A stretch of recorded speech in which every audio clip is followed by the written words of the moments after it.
Pada masa kini, mobil bertransmisi CVT mulai banyak diluncurkan oleh pabrikan yang dinilai lebih nyaman, irit, dan kencang.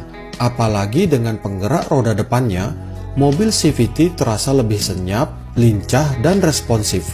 Beberapa contoh mobil CVT yang sudah beredar adalah New Avanza, New Veloz, New Expander, New BRV, CR-V, X-Trail, dan lainnya. Dengan segala kelebihannya tersebut, apakah bisa dikatakan mobil CVT adalah mobil yang terbaik untuk keluarga di tanah air?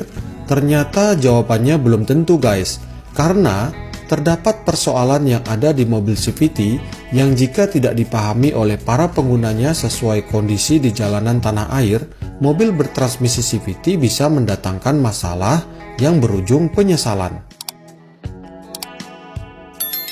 CVT adalah jenis transmisi kendaraan yang memanfaatkan daya gesekan antara dua buah puli dengan sabuk baja yang letaknya berada di dalam blok mesin serta dibungkus oleh oli CVT. Sabuk baja ini dibuat dari ratusan lempengan baja yang dijalin dan diikat menjadi satu kesatuan, sehingga hasil penggabungan ratusan lempeng baja ini menjadikan sabuk baja bisa bergerak lentur, memiliki cengkeraman kuat untuk mendorong puli, dan yang terpenting adalah tahan terhadap panas hasil gesekan antara puli dengan sabuk baja. Dengan adanya transmisi CVT akan tercipta rasio putaran mesin yang halus tanpa adanya hentakan ketika perpindahan gigi, sehingga mobil CVT lebih terasa responsif, senyap, dan irit bahan bakar.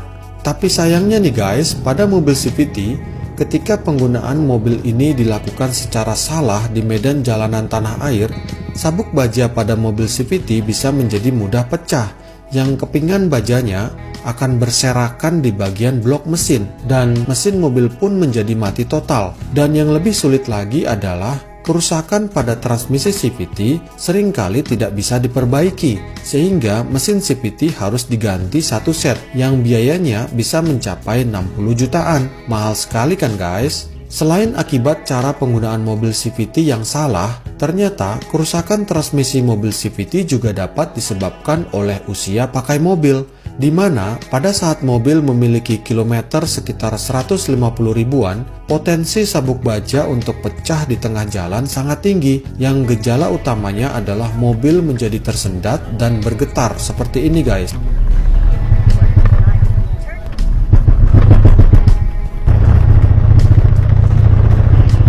Yang disertai adanya suara keras dari bagian blok mesin.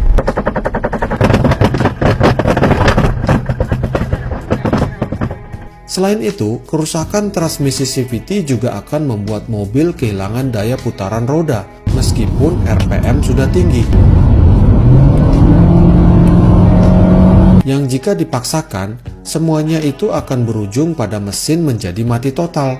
Karena adanya persoalan tersebut, itulah sebabnya pada mobil CVT dengan kilometer 100-150 ribuan, harga jualnya menjadi jauh lebih murah jika dibandingkan mobil bermesin matic konvensional.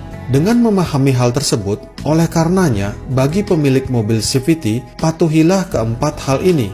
Pertama, mobil CVT tidak cocok untuk medan jalanan menanjak, apalagi dengan beban yang berat. Contoh nyatanya pada Veloz ini guys, dengan beban 7 penumpang saja, mobil ini tidak kuat dan berhenti di tanjakan, yang jika terus dipaksakan, transmisi CVT mobil ini pastinya akan segera rusak, termasuk untuk hobi off-road pada mobil X-Trail ini yang sangat tidak disarankan. Sehingga dapat disimpulkan bahwa mobil CVT sejatinya adalah mobil untuk penggunaan di jalanan perkotaan yang rata.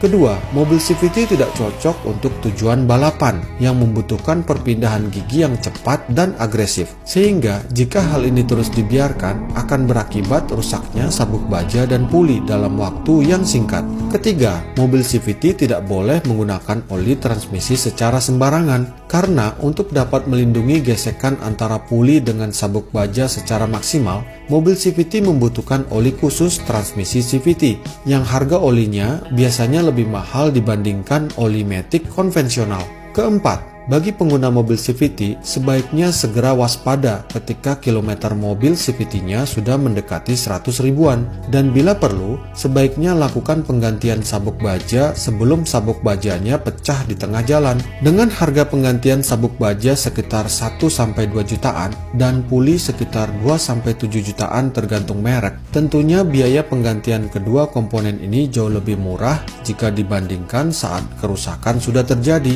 yang mana jika kerusakannya turut merusak blok mesin, tentunya biaya penggantiannya akan jauh lebih mahal. Berikut puli dua ini